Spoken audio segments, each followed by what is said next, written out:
Hmm. Okay, thanks everyone for joining me. Today we're kind of going to go through the buy side sale process in New York City. Um, Basically, what that means is we are going to be talking about what it means to represent a buyer from start to finish, right? So, what we're going to look at is the 8 steps that go into it. And kind of before we do that, what I want to let everyone know and kind of go over is the fact that, what I'm going through is kind of the ideal process, right? In an ideal world, we would go through everything in these steps. This is how it would happen.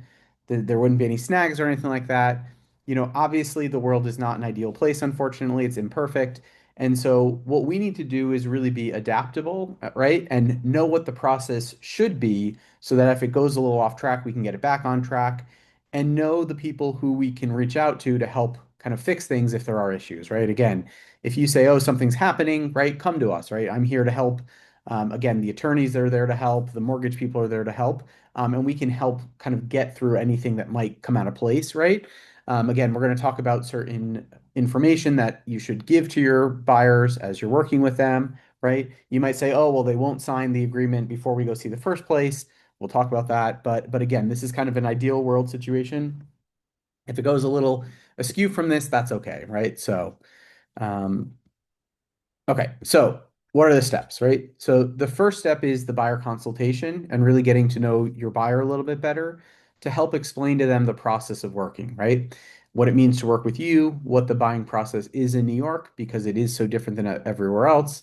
The second step is searching and actually going out there and seeing places, right? Till you get to the point where in step three, you submit an offer and negotiate on a property that they're interested in. Step four is when the deal sheet and the due diligence go out. Step five is when the contracts are signed. Step six is the mortgage or funding period. Step seven is the board process. And step eight is closing and kind of what happens at and after closing. Okay, so the first thing, and again, we talk about this a lot, and I think Weichert is among the best companies out there for doing this, if not the best, is the buyer consultation, right? And so, again, we're talking in an ideal world here where someone comes to you, your friend is like, "Hey, I want to buy a house." You're like, "Great, let's sit down, let's start going over this," right? But how does the real world work? You get a call. Um, from a lead source and they say, hey, I want to go see this tomorrow, right? And so sometimes it takes a little bit of playing around with this. And so again, what we're going to talk about is how this consultation in whatever form it takes. And again, we always say do the kind of sit down buyer consultation. We know that sometimes it happens after the first showing or after the first couple showings. That's totally fine. But what you want to do is you want to review with people where they're looking, right? What price point they're looking in, what size they're looking for, what amenities they're looking for. And again, an important one in New York is what pets they might have, right? There are many restrictions on buildings in terms of what pets are or aren't allowed. So knowing that from the get-go is important, right? Review the types of properties that they're looking at, right? Do they understand what the difference is between a condo and a co-op, right? And again, in New York City, most apartments are co-ops, right? And what is a co-op, right? A co-op is when you as an owner own shares of a cooperative corporation. That's what co-op stands for, cooperative, that owns the entire building. And with those shares that you own, you're given a lease for one of the units in the building, right? That's different than a condo where you are purchasing a physical space, be it one building or one half of a building or something that kind of lives in space like three-dimensionally because of how high some of these buildings are, and you're purchasing the actual physical space of that, which is given an individual tax ID from the city of New York. So you pay common charges to the building for the upkeep of the building, and you pay separately taxes to the city for that ownership space, right? There's also single and multi-family buildings where you might own, a single family townhouse, six-family townhouse, 100-family house, whatever it is, right? Those are all things that we can work with. So you need to have a sense of what they're looking for because each of these has a different ability in terms of what we can do with down payments, right? So for instance, you can get a loan in New York State for 0% down, right? There are VA loans, there are other loan programs where you can put nothing down, right? And the government kind of has underlays and things like that to help with the purchase of that home. Um, with other houses, you can put 3 or 5% down. Here in New York City, most condominiums themselves require at least 10% down, right? And so if the loan says you can put down zero and the building says you have to put down 10, the building always wins, right? The most restrictive situation always wins in these cases, right? So in that case, you'd have to put down 10%, even if your customer says, oh, I can put down zero, right? If they're putting down zero, three, five, they're really probably going to be looking at single family homes for the most part or a multifamily home. And co-ops have a range of what they require down, right? There are some that require 10, but I would say as a general rule, most require 20% down minimum, right? Some are 25, 30, 50, and I even know ones where you can't get a loan at all, right? It has to be a cash purchase. So you need to know what they're putting down when you're talking about these property types, because that's really going to play into a number of things. Another thing that you want to talk about during the buyer consultation is a form that's a little bit different for us here in New York called the REBNY financial statement, right? And again, we're going to talk about this a little more in detail on one of the next slides. But what a REBNY financial statement is an asset and liability statement that helps you get a sense of what the customer's debt to income ratio is, right? And again, we'll talk about this in detail a little bit more, but the same way these co-ops have a down payment requirement, most of them also have a maximum debt to income ratio, which we'll talk about in a moment. So you need to kind of know what that is and make sure that they understand what that is. The buyer consultation is also a really good time to get an introduction to the fact that they are going to need a New York-based real estate attorney, right? New York-based real estate attorney. So again, we can bring this up by asking during the consultation if you have an attorney. If not, happy to introduce you to a number of them, right? The same thing with a mortgage broker, right? Are you currently working with a mortgage broker or do you have a pre-approval letter from a bank, right? They might say yes. They're like, great. If you could send over a copy, that'd be helpful. If they say no, not yet, great. Let me introduce you to a couple people. You should shop around to get the best possible rate, right? Another thing that you want to do is kind of help them to direct their search, right? Again, many people who are coming from outside of New York City are looking on sites like Realtor.com, right? Or looking on sites like Zillow. Again, here in New York, we tend to use sites that are more New York focused, right? For instance, um, Realtor.com and Zillow have every co-op as a condo, right? They don't have a classification of a co-op, so the numbers are always going to be wrong on there, right? And again, those are consumer-facing sites. So again, if they are looking on their own, obviously if they're working with you and you have the agreement signed, great. Say, hey, if you're going to look on a website in New York, try StreetEasy versus Zillow, right? Try these things. And again, that's only after you already have kind of the knowledge that you're working with them. But again, you can help direct them to sites and tell them where they can look and that they can send you things if they see them online. Okay, so again, there are always going to be 5 forms that we need to send when we're working with a consumer, right? Be it, whatever type of person they are, buyer, seller, renter, or landlord, there's always 5 forms, right? And again, the first one is the one that changes, the other four are always going to be the same, right? So for us, what we need to have signed is a buyer agency agreement, right? And then the 4 forms we need for everyone: agency disclosure form, fair housing disclosure form, RESPA form, and wire fraud notice, right? Again, many of you that I've talked to have no problem at all getting these forms signed.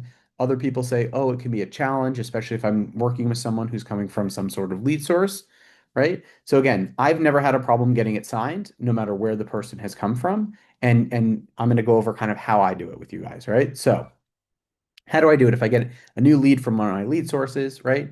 I get them on the phone and I say, hey, in order to see that property, these properties, um, there are some forms that we're going to sign. They're required by New York State, right?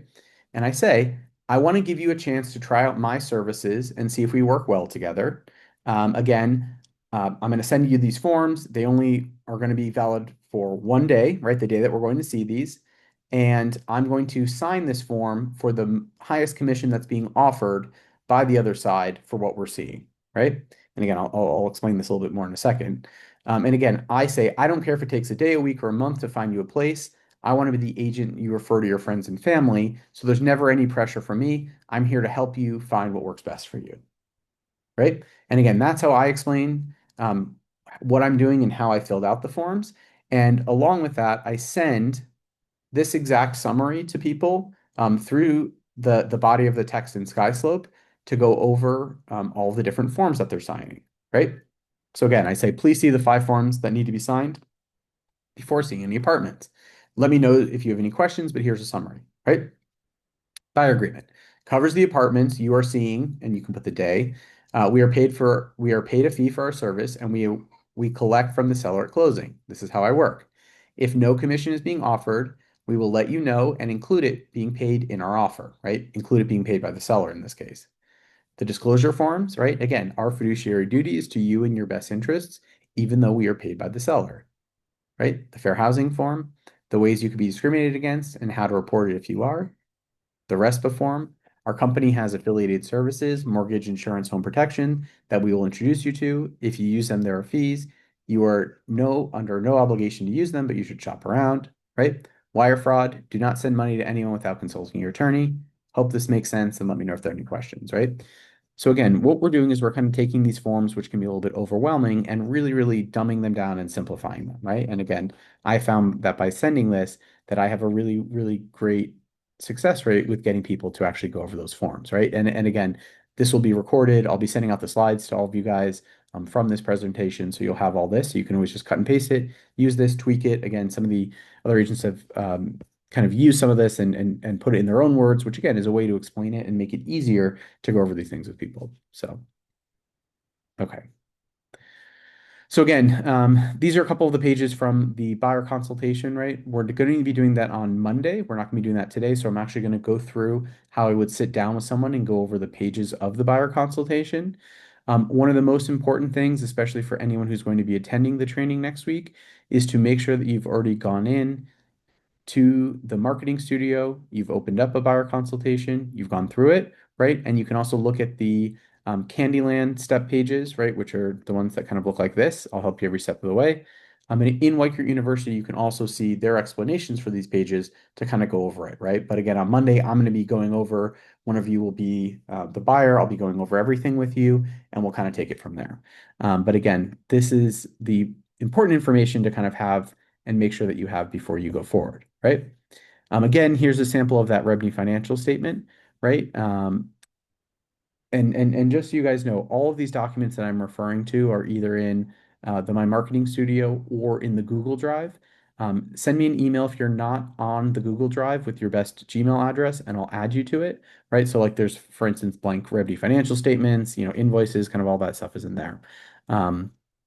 So again, what is a revenue financial statement, right? So it's basically an asset liability statement that helps a seller look at a potential buyer's finances and kind of like a snapshot of what those finances look like to get a sense of if they feel like they're qualified. And also if, let's say, someone got 2 offers at the same time, to see who might be more qualified and they feel like more confident going forward with, for the board, right? So again, on this statement up here at the top, and it goes over assets, right? And there's room for an applicant and a co-applicant. So it could be 2 people, it could be an applicant, and the co-applicant could be like the parents as a guarantor or something like that. It goes over, different sources of income that they have, what their salary is, overtime wages, right? What their liabilities are. Again, anything that they owe, be it, auto loans, student loans, if they have mortgages on other properties and things like that, projected monthly expenses, and then any contingent liabilities that they have, right? Things that they have to pay every year. The second page has basically an itemized schedule, stocks, bonds, that kind of thing, so you get a sense of where the funds are. And again, what we're really looking at here in the case of co-ops are 2 things, right? Number one is what we call post-closing liquidity, right? And again, these are more things that we'll go into detail on down the road, but most co-ops want the purchaser to have about a year and a half to 2 years minimum of um, mortgage maintenance and any liabilities that they have, like on a monthly basis, in the bank post-closing, right? So let's say, the maintenance is $1,000, the mortgage is $2,000, right? So that's $3,000 a month. They would want at least, you know, $36,000 for 2 years, right? We're at $72,000 after they've paid all their closing costs, their down payment, and things like that to kind of qualify for this property, right? Again, that's just an example. And that's a question you can always ask to the listing agent, as again, in this case, we're talking about being the buying agent. What post-closing liquidity are they looking for and things like that, right? A question if you feel like someone might be a little bit kind of borderline in terms of qualifying for the building. The other thing that we're going to be looking at is their debt to income ratio, right? So again, that really doesn't even take into account, most assets. What it looks at is sources of income, right, and projected expenses, right? These two parts here on the form, right? So what it really looks like, what it really looks at is what amount of money that this person brings in do they feel like is okay to expend on the property without being too much, right? So I think it's the next slide. Okay. So most co-ops have a maximum debt to income ratio, right? And again, like it sounds like, they're looking at what percentage of your income is going to debt servicing, right? So again, most have a maximum amount that they will not accept someone over, right? And again, that number is not always 100% clearly stated, right? The board package won't say like must be X, Y, or Z, but you can kind of get a sense of it through the listing agent or the management company. They'll kind of steer you in the right direction, right? For instance, I had a co-op at 210 East Broadway down in the Lower East Side, where they specifically said if the debt to income is over 30, this will be immediately rejected by the board, period, right? So it had to be under 30%, right? Again, so oops, sorry, I just went back the wrong way. Okay, so what do? We look at all debt payments plus mortgage plus maintenance, and we divide it by monthly pay, right? So for instance, a $200 student loan, right? A $2,600 mortgage for this property and a $1,600 maintenance is $4,400 total. If they made $14,000 a month, right? So again, we can look at all these numbers on a monthly basis or a yearly basis, but we're looking at monthly here, $1,400 a month, right? Then what we get is 4,400 divided by 14,000. 31%, right? So again, if we know it's a 30% debt to income ratio co-op, that might be a little bit too much, right? And so again, there are solutions in these cases. They can put down a little bit more to lower their mortgage amount, right? Or they could find a loan with a different mortgage rate, which again would lower that number. Or maybe if they paid off their student loan, it would bring them down by $200 a month, and therefore it would help out a little bit more, right? So again, there are usually solutions to these things. It's just really good to know that, right? Again, there's another way that you can do it, right? So again, let's say that person's income is $14,000 a month, right? If we multiply it by 0.3, right, then we know that $4,200 is what is 30% of that number, right? So that means that, okay, if we know the building only wants 30% to go to the debt to income ratio or only 30% debt servicing, then we can multiply the amount of the income and we can get the number. So again, that means the max would be 4,200. So in this case, we would need to go down a little bit, right? So again, if someone, and I did this with another agent, right?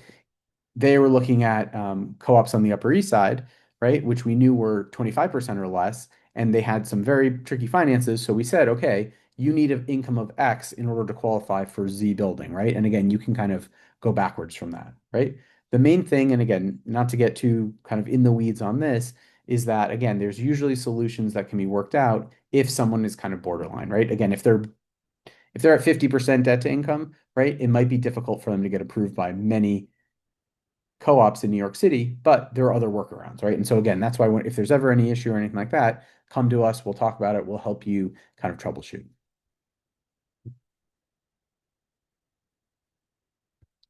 Okay, next slide. Okay. So another thing that you want to introduce to your purchasers are what the buy side closing costs look like in New York City, right? And again, the nice thing is, again, usually on the sales side, costs are a lot higher for closing costs, right? And what are closing costs, right?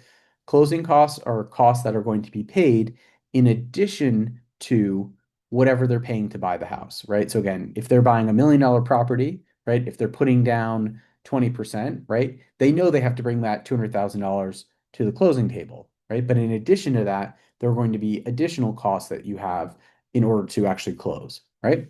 So the first cost is an attorney, right? In a New York real estate attorney usually costs, again, I'm talking about, Manhattan and Brooklyn for the most part. You can usually find outside the city a little bit less, in some places even more, $3,000 to $5,000. The recommendation I have is just to tell them you should always make sure you're using a flat rate attorney because you never know what's going to go awry in a deal, and then you get all these crazy costs from the attorney. Most buyers, which again, it's optional unless you're getting a mortgage. Most buyers buy title insurance. It's pretty regulated here. Title insurance is about a little under half a point of the purchase price, right? Um, so again, that's something they should factor in. Usually, a co-op or condo will have some sort of building application fees, move-in fees. There's a number of different fees that they have, credit check fee, move in fee, move out fee. Some are refundable, some aren't, again. So, again, $3,000 to $5,000 is usually a pretty good ballpark for that. If they are getting a mortgage, usually they need to get title insurance for the bank, and that's another 0.14%. Um, there's usually an appraisal cost if they're getting financing, right? And that's about $750-ish. Bank fees, if they're getting a mortgage, application fees, lender fees, yada yada, they start about $2,000 and go up from there. And then there are a number of fees which are kind of dependent upon how things are going and what they're doing, right? So the first one is the mansion tax, right? So New York State has a mansion tax. Basically, if you are purchasing a home for over $1 million, you're paying at least 1% of the purchase price, right? So it's another $10,000 if it's $1 million, and it goes up from there, right? It's a sliding scale, right? All these scales are in the Google Drive. You can see it. You can Google mansion tax NYC, mansion tax NY State, right? They're different ones. New York City and New York State also have a transfer tax, right? So that happens when a property is sold. There's a transfer tax that is paid to the state. Again, it starts at 1.4, well, it starts a little under this, but generally what we would be selling would be 1.425% and up. The New York State tax is 0.4% and up. Again, if you're purchasing a sponsor unit, right? If you're buying directly from a new developer or from a sponsor, there will be in addition to those transfer taxes, there's also oftentimes attorney fees, resident manager fee, co-ops and condos have different fees and things like that. And there's also in New York a mortgage recording tax, right? So there's actually a percentage that you pay if you're purchasing with a mortgage, different than you would pay if you were paying cash. Um, and that's for the purchase of condos, single and multifamily homes, right? And land. That is not for the purchase of co-ops because technically there is no recording of that, so it's a little bit different. But again, all of these closing costs you should know about, they should have a sense of, and you can find the entire list right in the Google Drive. Okay, so you've talked to them, you've gone over all the scary things like the numbers and all that stuff, right? Um, and now you get to do the fun part, right? This is what most people feel like our job as a real estate agent is, um, looking at properties, right? Oh, sorry, again, on the top here, you can see I put, and I've highlighted in yellow. That's kind of who's kind of the person who's kind of quarterbacking this, that's leading everything, as you're going through. So again, you'll see it changes a little bit. The first couple steps are definitely you as the agent. So, okay, so you got them. They said, great, let's work together, sign all the paperwork, let's go see some properties, right? So you're going to, based on what they're looking for, make appointments to show the properties, right? Again, what I say is, unless they're coming from out of town or they're like, I only have 2 days to buy a place and I need to see as much as possible, right? Usually between 5 and 6 apartments in a day is good because they can all blur together, right? Again, you want to be cognizant of them, how people get exhausted. I would say 5 or 6 is usually a really good number to see in one day. And what you're going to do is you're going to, again, reach out to make the appointments to show the properties, and confirm the commission with the listing agent as you're asking for the appointment, right? This is one of my best practices. Um, and here's exactly what I write, right? Like this is like verbatim copied from one of my emails, right? What a great apartment. This looks perfect for my customer, Alex. I wanted to see the percentage being offered to the seller by buyers, a broker. Also, is possible to show Sunday 11, right? This is exactly how I do it every time. What a great apartment. It looks perfect for my customer. Again, Keisha, and go from there, right? So I think it's important to get that in writing at the get-go. And oftentimes you'll see, and again, I see this all the time, people will say, yeah, I can show Sunday 11, like you're confirmed. They won't even say anything about the commission. I then go back and say it again. Thanks so much. Can you please confirm the commission being offered by the seller to buyer's broker, right? Why do we do that? Number one, I told my customer I would tell them if it wasn't being offered by the other side, and so I want to do that, right? Number two, it's going to make it much easier down the road in case there is a discrepancy, right? For any of this stuff because we have it in writing. And number three, it is kind of best practice for us to make sure that we're doing that to stay on top of everything that's going on and how we're going to actually be compensated, right? So again, we schedule the appointments, right? Again, everyone has a different kind of style for this. I tend to try to, schedule them within walking distance of one another, or, again, you kind of try to be logistical. Let's say they're looking in, Chelsea, right? You start at 14th Street and end at 23rd Street, or start at 23rd and end at 14th if you can. Obviously, east to west, most people are looking within one or two neighborhoods, so usually they're fairly close to one another. If not, again, if they're far away, leave a little bit of time in between and things like that. As you're going around, right, try to get feedback after each showing, right? Again, just to get a sense of how they liked it, what they liked, what they didn't. Again, thank the brokers after every showing and give them feedback. We'll talk about this a little bit more. Keep track of your search on a Google Sheet, right? This is what I do, right? I put into a Google Sheet all the properties that we're seeing, right? The times of the appointments. I put, if it's a condo or co-op, I put the maintenance, I put, what, and again, I'll send you guys an example of this. Again, notes, highlights, how long it's been in the market, all these different things, right? It helps keep you organized of what you're seeing, right? And I put a link to OLR, so that the property's there so they can click on it and it goes to my page and stuff like that, right? So A, it keeps you organized of what you've seen. B, it has all the information. So if you're on the showing and they're like, oh, what's the maintenance again? You can just like literally look at this one form and you've got everything. It allows them to take notes in one place, right? Without having all these papers to bring around. Yes, they're going to get show sheets. Yes, they're going to get packets from new developments and all this stuff. Not a problem, but this is really a great way to kind of keep everything in one place. It also then allows you to, as they say yes or no, move the little field. And I always keep track of those things, right? If they see something like, oh, I don't know about this, right? And then you see a week later it went into contract. Obviously, we don't know the contract price right away, but we can say, hey, remember that one that we saw Tuesday? It's actually in contract, right? And again, all you have to do is click on the links every once in a while and you can get a sense of that. And again, I put together different calculators and numbers things for my customers. I do that through the Google Sheet as well. So everything is kind of in one place. Again, obviously, when you're on the showing, right? Let's say you're going out for the first time, you show them a couple places. Again, you do the buyer consultation afterwards, hopefully. Find out when they can go out next. Hey, I understand nothing that we saw today works well for you. I'm going to look into some additional options. Are you able to go out this weekend? No? Okay, what about during the week after work on Tuesday or Thursday? What works better for you, right? By getting that buy-in from them early, it really helps with how you build a relationship with them. And again, they're kind of now expecting that you're going to have things for them. Even if you don't, it's better to have planned it than to just be like, okay, I'll get in touch with you at some point and kind of end it there, right? Oh, I'm looking to more showings. Are you available Saturday from 3 to 4 or whatever it is, right? Great. Yes, no. Let's find a time that works.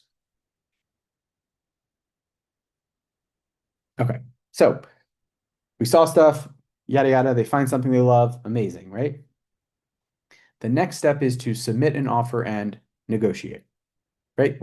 So, okay, so I put this a little out of order. So, our job is to help inform people of the market, of what's out there, of what's going on, of all these things, right? For anyone who sat in on the comps workshops, right, we can help figure out what something is worth in a range, but we are never to tell someone what they should offer, right? And again, I'm going to repeat that again. We never should tell someone what they should offer, right?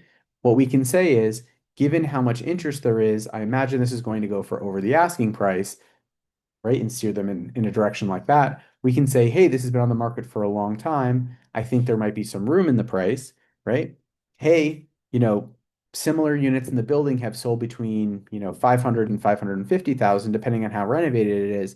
And this one is pretty well renovated, things like that, right? Again, you can use the comps, you can use what's sold, in the building, you can use all these things, but they're the ones who should really be coming up with a number, right? And again, even though I've been doing this forever and I could probably tell you what stuff is going to go for, I don't give a number, right? I tell them, come up with a number and we'll help guide it, right?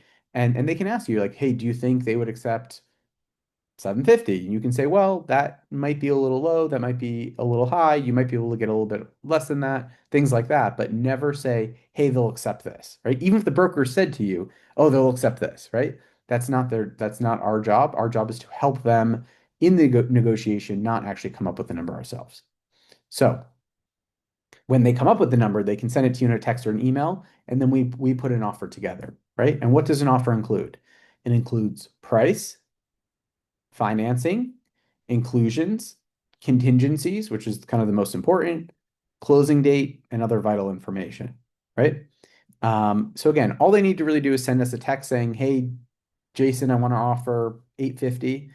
We can close next week, right? Even though that's not realistic, but you understand what I'm saying. And then we kind of craft the offer and put it together, right? So what does an offer entail, right? So an offer is an offer form, right? And there's a really great Rebney one. And there's also one key one. There's ones for different MLSs. A pre-approval or proof of funds, right? So a pre-approval is a letter from the bank or banker that they might be using saying, Joe Smith is pre-approved for up to $1 million, putting down 20% or something like that. Or proof of funds, right? If it's a cash purchase, proof of funds is a recent bank statement, not screenshot, statement, right? That shows that they have enough in liquid funds, right? And again, what are liquid funds? Liquid funds are, cash in the bank, stocks, bonds, CDs if they're mature, and things like that. Liquid funds are not retirement accounts unless the person is already retired. And in that case, that could be considered that. But that doesn't usually contend with kind of liquid funds. In addition to that, right? So again, either pre-approval if they're getting financing or proof of funds if they're not.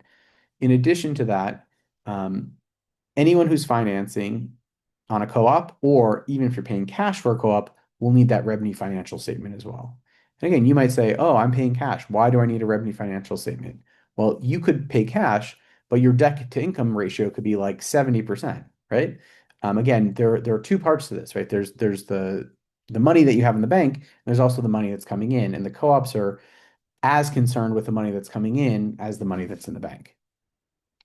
Now, if you're purchasing a sponsor unit, and we'll talk about this a little bit more, what a sponsor unit is exactly, or a new development, and you want to negotiate on closing costs, you want to put that in with this offer as well, right? And again, a sponsor unit is when the property is being sold for the first time on the open market, right? So the history of New York real estate, there are great books on it. So if you want some recommendations, let me know. But basically, for a long time, either people owned a townhouse or they lived in a rental building, right? To be very simple, right? Even many of these buildings on, these fancy co-ops on Park Avenue were rental buildings, right? And at some point, someone was like, hey, I'm going to sell these off, let people buy them, and then they can own their property, right? And so when that started happening, there were some units in those buildings that either didn't sell or had rent stabilized or rent controlled tenants in place. And again, we're not going to go into the weeds on that, but basically, the sponsor was the person who converted the building from a rental into a co-op or into a condo, or built the building ground up and did the same thing. And so when that happens, there are additional closing costs because, again, the sponsor is trying to get the transfer taxes to be paid by the buyer versus them paying it as selling it for the first time. Again, it's a little complicated, but sometimes they ask for their attorney costs to be covered. Again, sometimes you can negotiate on a storage unit, parking, whatever. If you're working with someone who's purchasing a sponsor unit or in a new development, just before you put in any offer, just come to us. We can go over kind of what we have in our experience and things like that. And again, what we do is we put in the offer, it goes to the seller's agent, they present it to the owner. There's like usually back and forth and stuff like that, and hopefully we come to accepted terms. Um, so okay, and this is kind of an aside, and if you're selling a house, it's going to be a little bit different also, but or if you're working with someone who's buying a house, I apologize. But an inspection, right? So when or why is an inspection needed or not needed in New York City, right? So I'll caveat this by saying if your customer says, I want to do an inspection, you should never say, no, you can't do an inspection, right? Because that's their prerogative. They're allowed to do what they want, right? So if someone is buying a house or multifamily, I 1,000% think they should do an inspection. If someone is buying a condo and it's a small building or many of the mechanicals in the building are their own, they should probably do an inspection, right? What you'll find is, again, most co-ops, the main mechanical systems, right, which an inspector would check, the roof, the elevator, the boiler, the heating system, right, are not paid for by the individual unit owner. Yes, they're or serviced by the individual unit owner, right? Yes, the owner is going to be paying for a part of it because they're owners in the co-op, but what can an inspector do when they walk into a co-op unit, right? They can't check, the elevator, they don't need to check, the roof, they need to check. They can't go in the basement and check the boiler, and they don't need to because it's not even being paid by this owner. So they literally come in, they turn on the water faucets, make sure the water work, they check all the outlets to make sure they work, and then they send a bill for, $700 and $900, right? So I kind of phrase it that way. I'm happy to set you up with inspectors if you'd like one, right? Most of my customers do not do one for a co-op because this is all they can check, right? That is actually checked by the attorney, and we'll get to this in a second, during the due diligence process in a different way. But if you would like one, I'm happy to recommend someone. And again, 9 times out of 10 for a co-op, they don't do it, right? So again, let them know they can do it, but you kind of want to talk about why they may or may not need to. Okay, so this is a sample offer email for an actual, and I changed some things around, but for an actual offer that was put in, right? So, hello, Jonah, the other broker. I'm authorized on behalf of my clients, John Jacob and Pietro Carlos, to offer 1.7 million for apartment 5 at 44 Sullivan Street. They will be putting down 20% and obtaining financing from Chase Bank for the remaining 80% of the purchase price. This offer is financing contingent, right? They're able to close extremely quickly and have a real estate attorney, Randy Chang, ready to go. Their pre-approval and revenue financial form is attached. And again, in this case, in this highlighted part, was because it was a new development, right? So I'm saying they're also asking the sponsor to pay all sponsor, building, NYC, and NYC closing costs, right? That was part of our offer. And I put a little bit of a bio. John and Pietro are longtime New York City residents who make an amazing addition to the community at 44 Sullivan. They're currently living at a rental at 25 Central Park West and are excited to make the move back to Soho. Thanks so much. Looking forward to putting a deal together. All the best, Jason, right? So I sent this, and attached to it was the pre-approval letter from Chase Bank.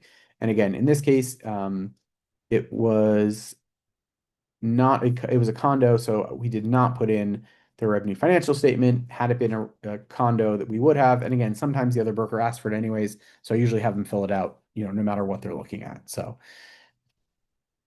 right. So, and again, that's literally an offer here in New York, right? And again, it's important to explain this during the buyer consultation because many people, especially if they've bought in other states, are used to when you put in an offer, it's like a binding contract, right?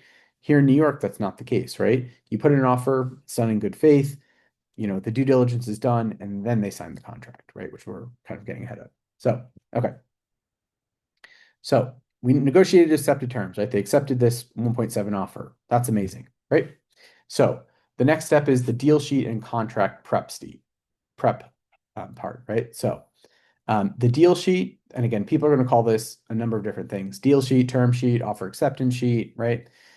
Basically, what it is the sheet, which I think looks something like this, right? Where it has the information on the seller, information on the buyer, information on the terms of the deal, right? So again, the process is, and this is what I always do when I'm working with the buyer, right? They accept my offer, I say, great.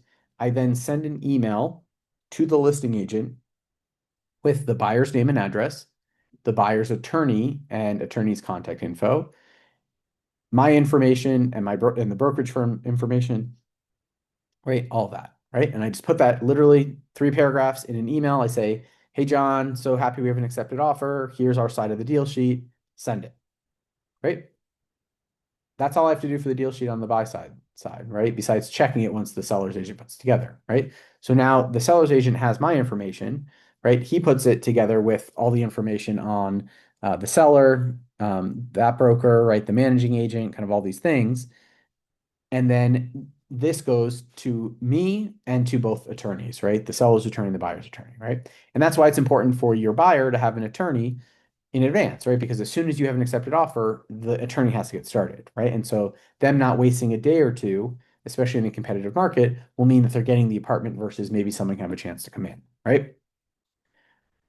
So the attorney now starts and they negotiate the contract, right? The terms of the contract, we have nothing to do with that, right? The attorney, right, the buyer's attorney in this case, might ask us, oh, was this included? Oh, was this excluded? Things like that, right? Which is part of what we kind of did in our negotiation to get to the accepted offer, right? But we should not be reading the contract. We are not attorneys, right? And by doing so, you kind of open yourself up to liability and litigation, right? So if they ever say, "Oh, do you know what this is referring to?" Say, "Hey, I'm not sure. Let me ask Joe, the, the buyer's attorney, the buyer's attorney, and find out for you," right? At the same time that they're negotiating and putting together the contract, the buyer's attorney is doing the due diligence, right? And the due diligence is, for all intents and purposes, an inspection, I'm going to use the term in air quotes, of the building by the attorney, right? So they're going to ask questions to management in a questionnaire, which usually has a fee to the buyer between $250 and $500, right? When was the roof done? When was the elevator done, if there is an elevator? When did they do local law 11? What capital improvement projects have to be done in the building. Maybe they're planning on doing the hallways and it's going to cost $1 million, right? They want to know about that. They're going to review the offering plan, which are kind of like the formation documents for the building, the building financials, right? Budgets and audited financials for the last couple of years. Make sure there's nothing, kind of like shady going on or anything like that. Look at the house rules, the sales package, the sublease package, right? They might read the board minutes to get a sense of what the board's been talking about, right? For instance, I'm trying to think of one. We had one where the board, in nowhere in the due diligence questionnaire did they say, oh, there's been a ton of leaks, but in the board minutes, the tenant in one of the apartments kept complaining it was leaking, leaking, leaking. And we then knew that they were going to be replacing the roof in the next year, which would have had a big cost, right? So those are things that can be answered by the attorney reading the minutes and things like that. So again, the attorney is kind of working through this, right? You're getting all the information that they need. Again, this is a sample of the offer acceptance sheet. Okay, so contract signing, right? So the process in New York of contract signing, right? And so again, this assumes that the due diligence is done, everything is done with the attorneys and all that stuff, right? The buyer will sign the contract, the finalized contract, and put down the contract deposit, right? Most of the time that's 10%, right? The contract deposit is 10%. And the contract deposit is different than the down payment amount, right? The contract deposit is the amount that the buyer puts down, right? That's held in escrow until the closing. And then the additional monies, right, to add up to the down payment would be additional, right? So for instance, if someone is putting down 20%, right, and the contract deposit is 10%, that means the buyer would bring another 10% down to the closing and the bank would bring the other 80%, right? The 10% contract deposit plus the other 10% of the down payment, right? So basically the contract deposit, the down payment minus the contract deposit is what the rest of the amount that they'll bring to the closing, right? So contract deposit is usually 10% in New York City. The seller then signs the contract, and it is at that point that the seller signs and it is returned to the buyer's attorney that you are fully executed in contract, right? So again, that's when the property is kind of off market for all intents and purposes. The listing agent, at that point, they should stop showing, right? Up until that point, they should keep showing, right? And again, that's why many of you have gotten, upset with me because they're like, oh, we have an accepted offer. I said, well, you keep showing because you never know what's going to happen, right? In this case, you want to get your buyer's contract signed as quickly as possible because, again, the seller could accept another offer until it is fully executed, right? So again, I've had it happen before. Accepted offer, we put in, and I had a crazy thing happen not too long ago. We had an accepted offer, then they got a bunch of other offers. They went to highest and best. We ended up getting into the highest and best, and while we were still doing the due diligence, someone bid like way over what we had bid, and they ended up almost going into contract or going into contract with that person. And then they had problems and they actually came back to us and we ended up getting it in the end. But anything can happen. So that's why we want to keep this kind of this period as little as possible from, or short as possible, sorry, from, accepted offer to the contract being fully executed, right? So up until that point, a buyer can walk away, right? They're really just out their time and whatever they paid their attorney. The seller can accept another offer. They're not really out anything at that point because they're paying their attorney for the sale side no matter what. So, it's really something that you want to kind of do as quickly as possible while still having your customers be protected. Okay, so the next step is where the bank gets started, right? So again, up until this point, we didn't mention anything about the bank except for, putting in with our offer, the pre-approval form and stuff like that. So when we're at step six, right, the mortgage and funding, this is the point where your buyers need to select the bank that they're moving forward with finally, right? So again, they can have a pre-approval from one bank and still figure out who they're using, not until this part, right? Which can be a little bit after you have the accepted offer. So the mortgage and funding stage, right? And again, if this is a cash deal, you can just totally skip this. You don't need it. So what happens after? Again, you're in contract now, you have this contract, right? The buyer is going to send their mortgage officer, loan officer, banker, whoever it is, a copy of the fully executed contract. At that point, the mortgage officer will order an appraisal, right? The appraiser will come and evaluate the purchase price, right? And why do they do that, right? They want to make sure the bank is making, this is like the due diligence for the bank, right? They want to make sure the bank is making a good decision to loan them this money and that it's actually worth what they're paying, right? So what do? We usually provide comps, right? Again, I had this happen, and I always do comps no matter what side I'm on, right? If I'm on the sale side or the buy side. I just say, hey, this is why the price they're paying is good, right? We had multiple offers, whatever it is. If it appraises, you continue on. If it does not appraise for whatever reason, again, come to us. But again, you might need another appraisal or a different bank or a change in price or money down. We can solve it, right? We've had things, again, it doesn't happen too often. We've had things under appraised though. Sometimes it's the fault of the appraiser, sometimes it's the fault of the agent who gave the comp. There's lots of people who can be blamed, but usually we can work out any snag like that, right? Okay, so if it appraises, the loan process continues, right? Usually it takes about 3 to 4 weeks from the appraisal to get a commitment letter and what are called Aztec recognition agreements, right? These are a three-way agreement between the borrower, the bank, and the co-op, which allow the bank to sell the shares that the borrower um, has if they default on the loan, right? So it's basically that's what the recognition agreement is that you'll see for co-ops. So again, that's usually when the funds are ready and the buyer can submit the condo or co-op board package, right? Most board packages require the commitment letter and approval and things like that in order to be submitted. So again, usually in that case, you're at the whim of the bank, and that's why if you're cash, you can usually skip like 4 weeks of the sale process, right? Because again, this whole process takes 3 to 4 weeks all in. Okay, board process. So again, if you're talking about a new development or a sponsor unit, you can usually skip the board process stage.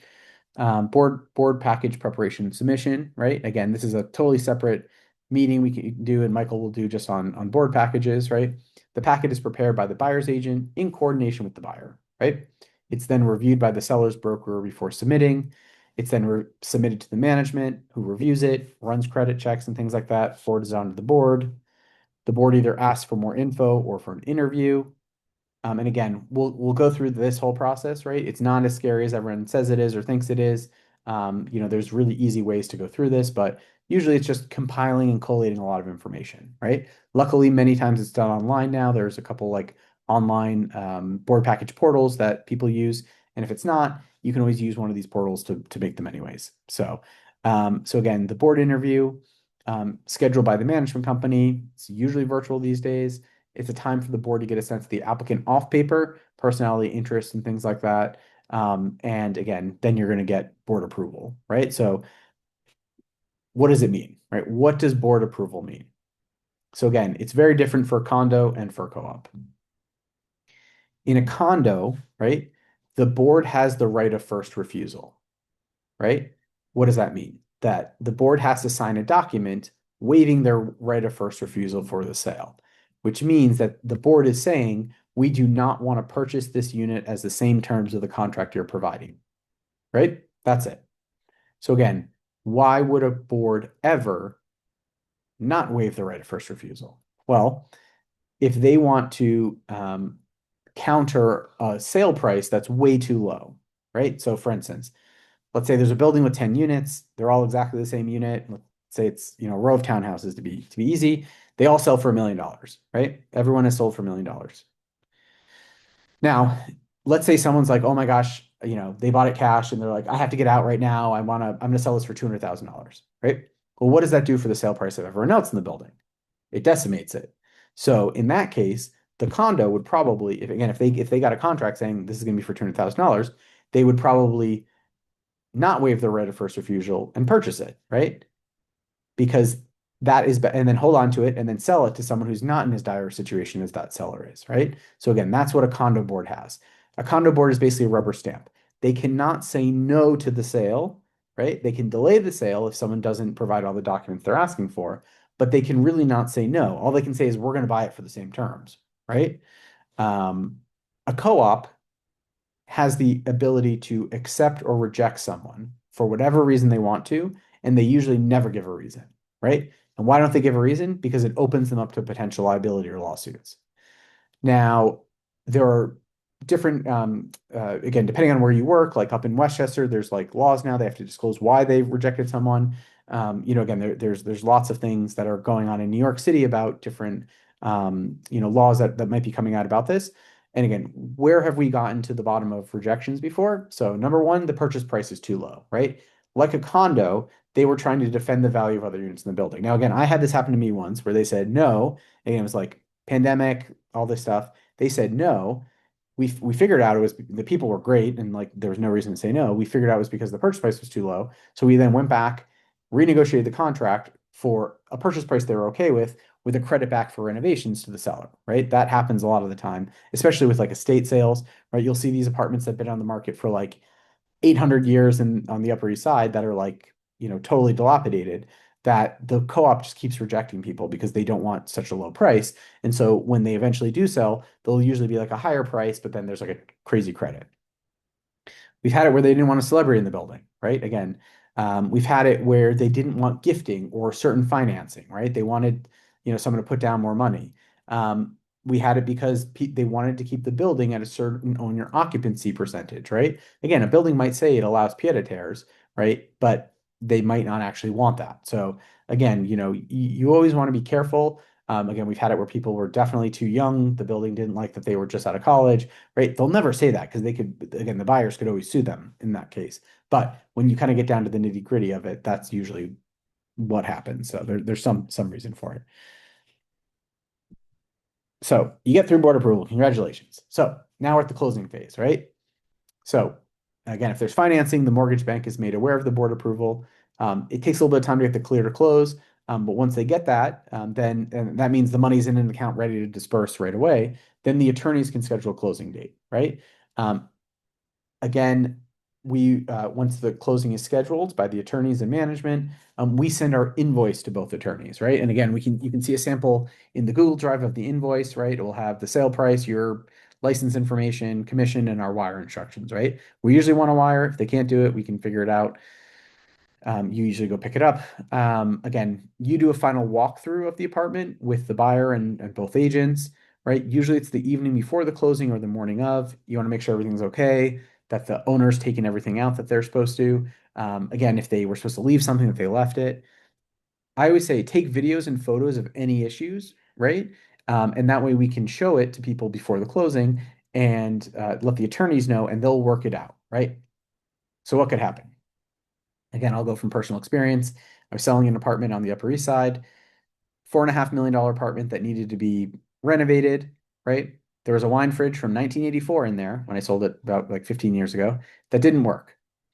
And the buyer was being very annoying and basically said, "Oh, a new wine fridge to fit that space will cost at least $12,000. I want a $12,000 credit." The seller said, "Absolutely not. It's been broken since 1986, like the year after I bought it. It was just used to store wine, like whatever." So what happened?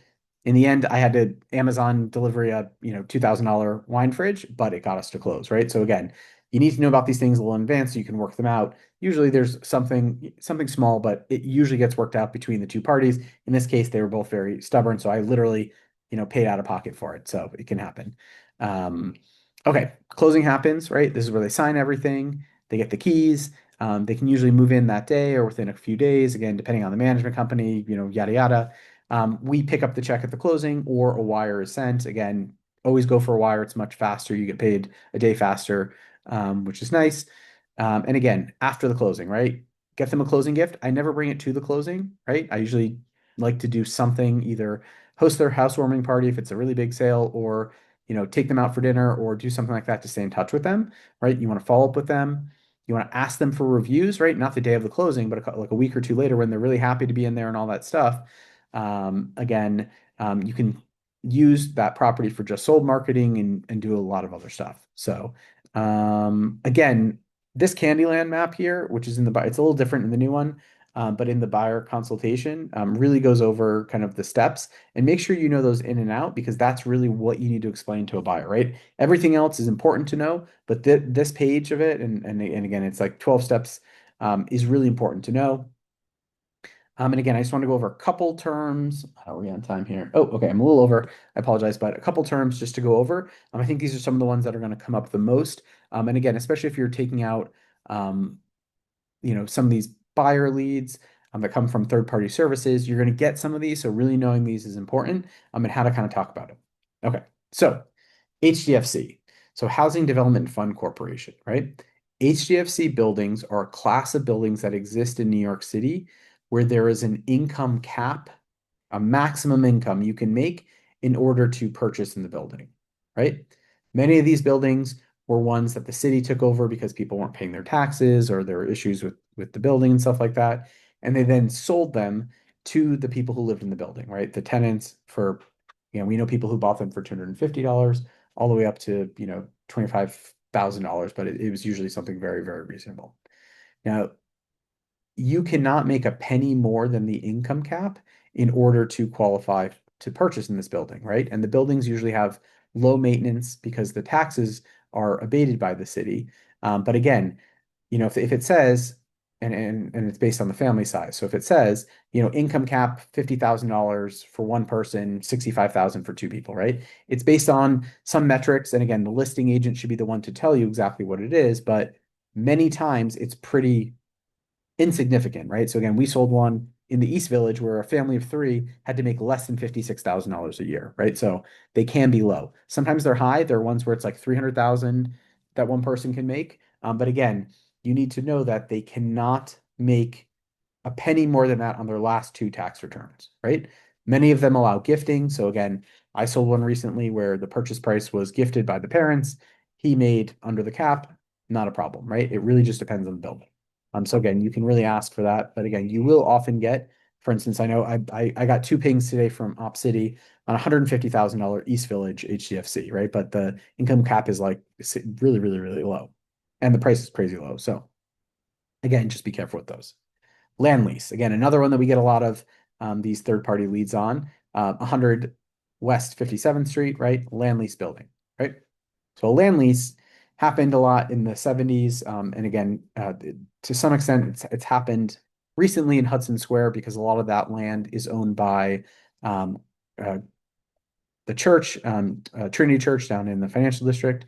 And again, they don't ever want to sell the land, but they will rent it out to a developer. So a land lease is a co-op or condop building, right? It cannot be a condo because a condo cannot be bought on land with a mortgage on it. And again, there are reasons for that, but you don't need to know that. That the land which the building's built on is not owned, right? It's rented by the person who builds the building, right? So again, some of these buildings were done with 50-year land leases, right? In the 70s, they're coming up now, right? So or 80-year or 100-year, whatever it is, they're starting to come up. So again, in the case of 100 West 57th, and if you look up that building, you'll see, right, you can buy a 3 bedroom for like $110,000. But the maintenance is really high and there's crazy assessments because the land is worth so much more than the property is, right? And there's a lot of things, but basically it's a type of building where you don't own the land and you're owning in the co-op that has the building. There are other cases of land leases in the city that are a little more stable, right? Like the ones in Battery Park City, right? Technically, all Battery Park is a land lease, but the owner of the land is the city and state. It's not a private individual. So, sponsor unit, we kind of hit on this already, right? Sponsor unit is one that's being sold for the first time. It can be a ground up new building, right? What we call a new development. It can also be a condo or co-op unit in a building that was a rental that the person who lived in there was probably either rent stabilized or rent controlled tenant. They finally left the person selling the unit, right? Rent stabilized, rent controlled tenant, right? So again, one of the most important things to know, if you see in a description, apartment is being sold with rent stabilized tenant or apartment is being sold with rent controlled tenant, right? You need to let your person know that person comes with the apartment and you can never get them out if they don't want to leave, right? You can never get them out if they don't want to leave. There are some ways you can probably get them out down the road, but they have to buy it with the assumption that they're not going to be able to get them out. Period. Right? That's the long and the short of it. Sublet policy, right? So again, every building has a different sublet policy, right? Standard in New York, and again, I want you to know about this because we get calls all the time from people like, "Hey, I want to Airbnb in New York City," right? Well, you're not supposed to. The first answer is it's illegal under 30 days in New York. You're a hotel, you can't do it. On top of that, as we talked about before, right, the most restrictive policy wins, right? So most co-ops and condos, if they do allow rentals, have a 12-month minimum sublet policy, right? So the building itself says you can rent, but you can only rent for 12-month periods, which are renewable, right? So again, there are a couple buildings in New York that allow 1 month sublets. There are a couple buildings that allow 6 month sublets. Most of them require 1 year sublets, right? And why do they do that? They don't want the building to turn into a hotel. Now, you will see that there are many co-ops that do allow sublets, right? Some unlimited after some period, some for a year after some period, some for 2 years after some period, right? So again, if someone is purchasing in a co-op, it doesn't necessarily mean they can't ever rent. Usually it means they can't rent for some time, then they can rent for a little bit of time, then they can't rent again, right? And why do these buildings have these policies? There's a number of reasons. I would say the biggest ones are A, they want, a stable environment for everyone who lives in the building. And I think B, they want to make sure that the owner occupancy level of the building is above a certain percent. Otherwise, it becomes very difficult for a bank to finance in that building, right? If owner occupancy dips below 51%, it can be more and more difficult for loans to happen, therefore restricting resales, therefore making it harder for people to get their money out and things like that. So that's why many of them have it. And finally, pied à terre, right? That means feet on land. That is a term that is allowed by some co-ops and not by others, right? So again, someone lives in California, they want a house in New York, they come, once a month or they come 3 times a year or whatever, they still want to have a house. Many buildings do allow it, right? Some will say no pied-à-terres or pied-à-terres allowed, right? That will be for that buyer who's looking for something like that. Again, if it's a co-op, if it's a condo, yes, you can do whatever you want because obviously you can, it's more flexible. With the co-op, they may or may not allow pied-à-terres. So, okay, that was a lot of information. I'm going to, oh God, did I record this? Oh, I did record. Okay. I'm gonna stop the recording and then answer any questions you have, but thank you guys so much.